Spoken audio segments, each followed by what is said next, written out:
what is Udon?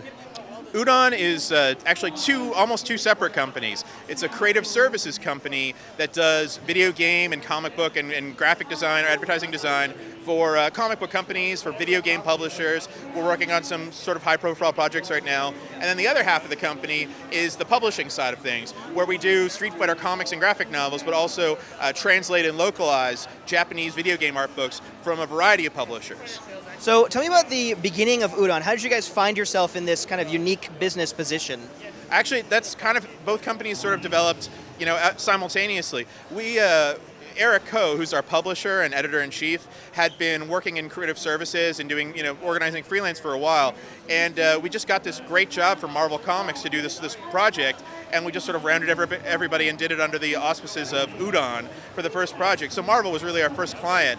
But really, the company came into being when we wanted to do our own stuff. We wanted to actually do Street Fighter comics because we loved Street Fighter going way, way back to when we were kids, and no one was producing any Street Fighter stuff at the time. This is before Street Fighter 4.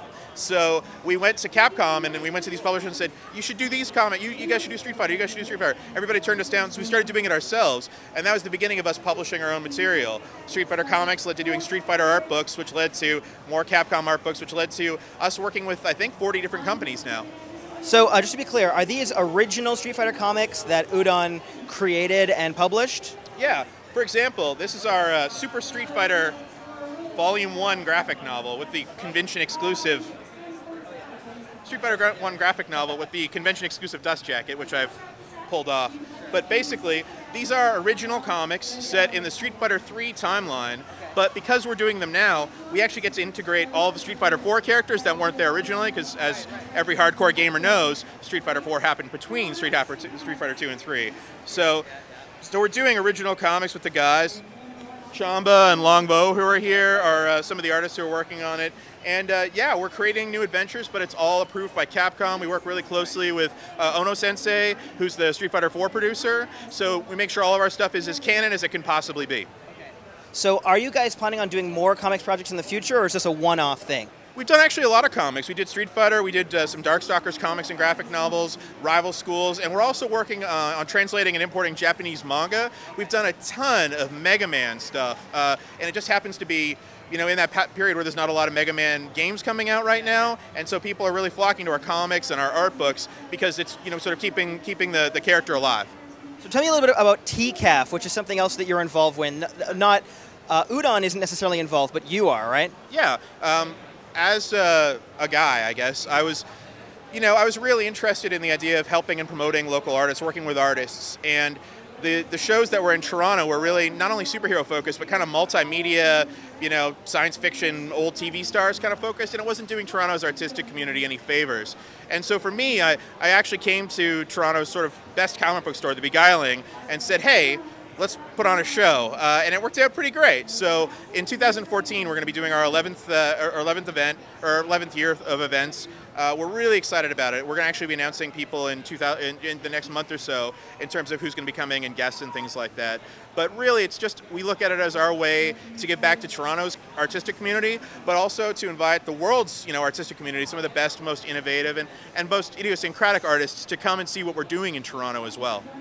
So, why do you think it is that so many people end up being comic book fans and video game fans? The two mediums aren't very similar, and yet so many of us are, consume both. Do you know why that is? I actually wonder about that myself, because I gravitated to video games at a very young age, well before comics. We had a video game system in the house when I was 4, and I'm pretty old, so like we're not talking like I had a Coleco, right? And like the day it came out, and I've always loved games, but the first thing that really got me into comics was actually through toy tie-ins, through Transformers and things like that. And I didn't collect any comics but Transformers for a while. But by the time I got to be about 16, 17 years old and the Transformers comics ended, I realized that more than just the material I was reading, the licenses, the properties, I loved the medium of comics. I loved the fact that I brought so much of it with me. So much of myself was invested in what I was doing. And I think that's a similar thing to video games. Less and less now, I feel, because as video games get more and more realistic and more lifelike, I think there's less space for the user to put themselves into the experience. They're playing somebody else. They're taking on a role. But those early games, it's ironic that we're doing this across from Missile Command and Centipede, like they're so pixelized, they're almost abstract. Like what you're doing or the role you're taking on could be you. But when you're playing a sort of top tier AAA game, you're playing someone else. Like this is like a role you're taking on. And I think that there's a difference there, and I think there's a difference in like generations of video game players as well, who are, there is like an old school versus new school kind of thing, just like there's in comics, just like there is in manga and anime. And that's really interesting to me. It's something I watch too, because I'm really resistant to many of the new games. Like I don't mind playing Mario because Mario started for me as kind of a cipher, you know what I mean? And so a lot of what I enjoy about Mario is what I've invested of myself into that character. But coming to these new characters with like fully developed backstories and photorealistic graphics, I just find that they're other people, and generally they're not people I want to spend time with either, to be honest. So for you or for Udon, how do you guys decide which companies to work with, which games to make these books for? There's a lot going on in that decision. Sometimes it's as easy as, this is my favorite property, we can do it because we talk to the people, let's just do it. And that book actually is, can you grab me Read or Die?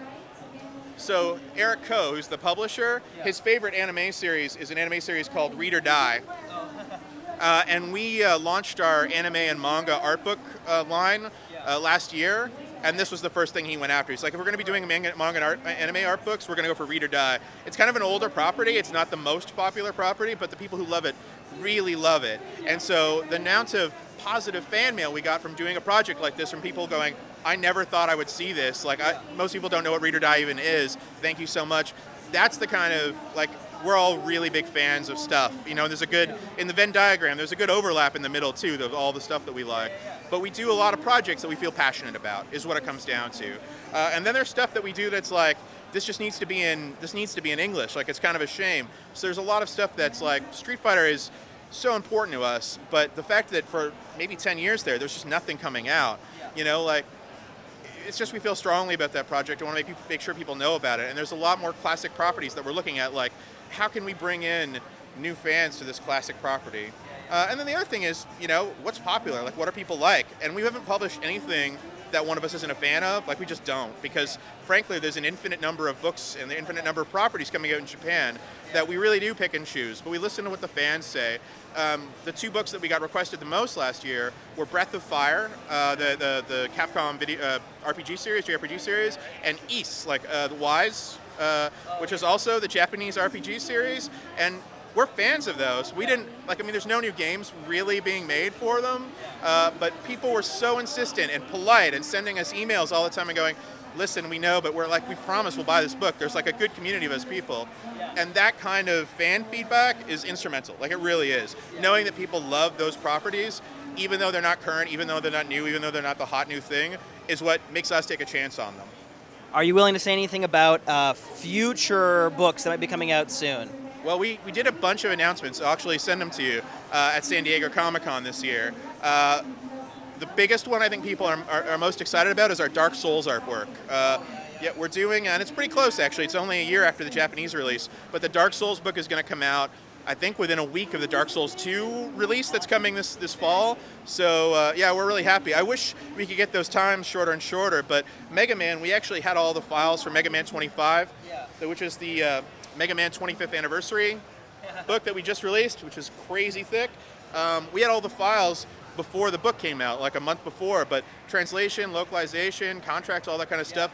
We got it out in 7 months, which is our quickest book of all time in terms of turnaround, but that's still 7 months. And Dark Souls, at a year, we're actually pretty proud of. But all the press coming back to us and going, why couldn't you get this out when the game came out last year? And it's just, there's no such thing as 0-day releases. So that's been our hardest thing, is that, a lot of the properties we've got coming out, we would love that they were the games that are coming out then, but with franchise games and sequel games and stuff like that, we just want to be a part of the ongoing sort of fandom for that stuff.